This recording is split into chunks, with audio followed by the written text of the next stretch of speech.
kwa kuwa niko na waziri wa ujenzi na yeye anashughulika na ujenzi na uchukuzi, naomba mniruhusu kuzungumzia jambo linalohusu jitihada za serikali katika kuimarisha usafiri na usafirishaji kwa njia za maji. Mtakumbuka kwamba tarehe 15 Juni mwaka huu nikiwa ziarani Mwanza nilishuhudia kutiwa saini kwa mikataba ya ujenzi wa meli 5 za kampuni ya kuhudumia meli Tanzania MSCL na mkandarasi anayeitwa UTEC Gemi Instad ya nchini Uturuki. Kufuatia utekelezaji wa ujenzi, katika kufuatilia utekelezaji wa ujenzi wa meli hizo, mambo kadhaa yamejitokeza. La kwanza tuliona kwamba ndani ya mkataba ule au mkandarasi ana mtu anaitwa agent. Sijui agent ni nani, mwakilishi ni nani sijui. Wakala. Ana wakala yupo Tanzania, ambaye wakala yule anatakiwa kulipwa milioni $2 kwa kila meli tutakayojenga.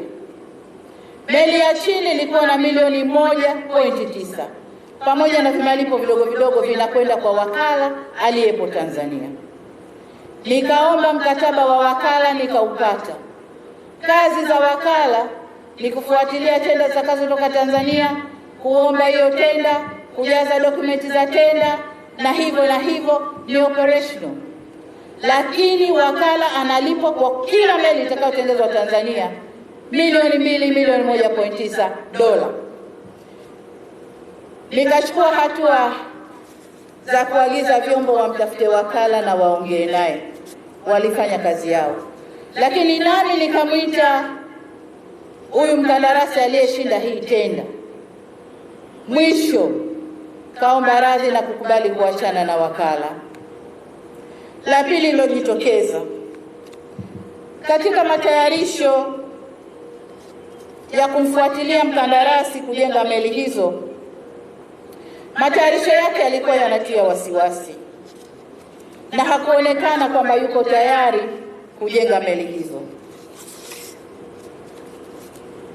Kutokana na wasiwasi uliopatikana na serikali, tukaamua kuunda timu ya wataalamu kutoka sekta mbalimbali. Tuliunda timu kutoka Wizara ya Ujenzi, tuliunda timu mjumbe mmoja kutoka wakili mkuu wa serikali, mjumbe mwingine tulimtoa kampuni ya huduma za meli, mjumbe mwingine tukamtoa jeshini kitengo cha Navy. Hii ndio timu ambayo tuliitaka iende Uturuki, waende wakafuatilie hadhi au hali ya huyu mkandarasi aliyeshinda hii tenda.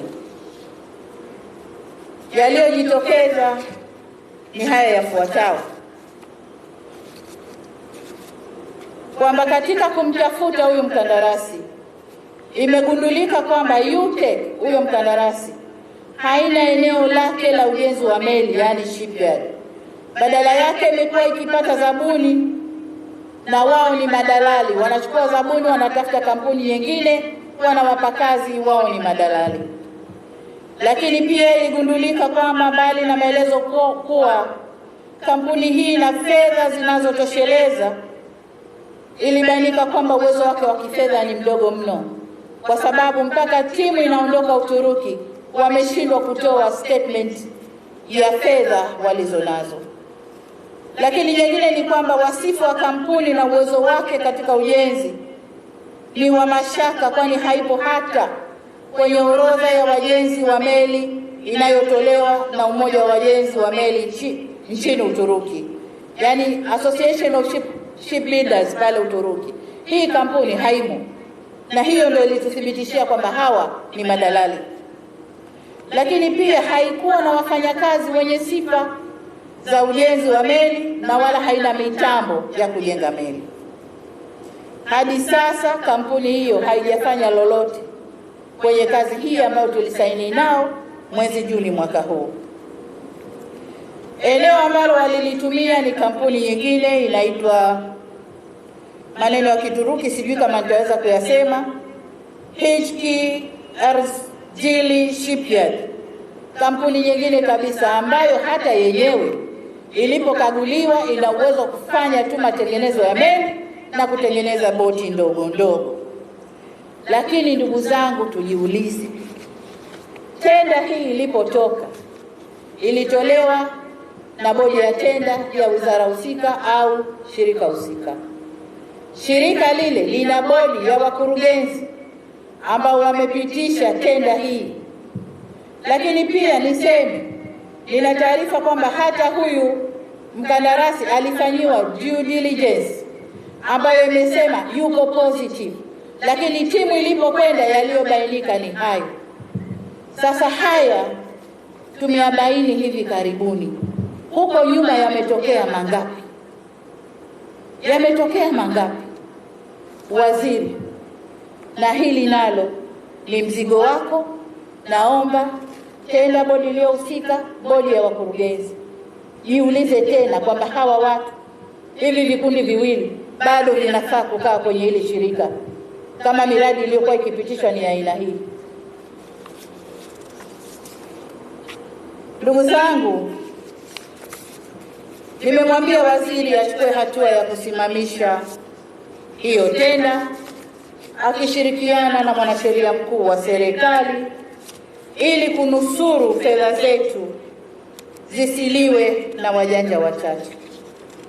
Lakini kinachosikitisha ni kwamba mzalendo wa ndani, sijui tumwite mzalendo au mwananchi wa ndani anashirikiana na wajanja wa nje kuchepusha pesa zote hizi ambazo zingekwenda kwenye kutekeleza maendeleo ya wananchi wanyonge kule chini. Tuna uhaba wa madarasa, napita nikikopa. Tuna uhaba wa vituo vya afya, tunahangaika. Tuna uhaba wa pembejeo za kilimo, tunatafuta fedha. Lakini huku kuna wenye raha zao, wamekalia fedha, wanapitisha miradi wanavyotaka na wanazitumia wanavyotaka. Bodi zipo, tenda hizo sijui tenda komiti zipo, mambo ni kama hayo.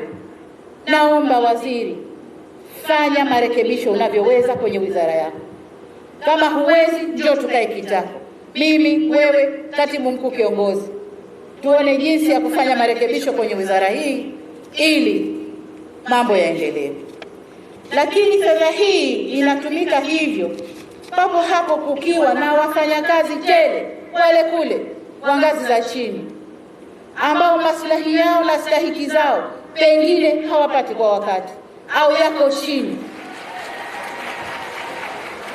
Watu wale fedha hii wangepewa, wangepata motisha ya kufanya kazi zaidi kuliko kuwavuta mnakowavuta sasa. Kazi ni kubwa, mapato ni machache. Mheshimiwa Waziri,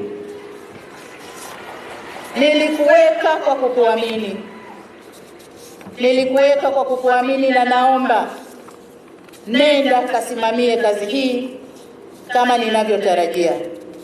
Na utakaposhindwa njoo niambie, dada, nimeshindwa.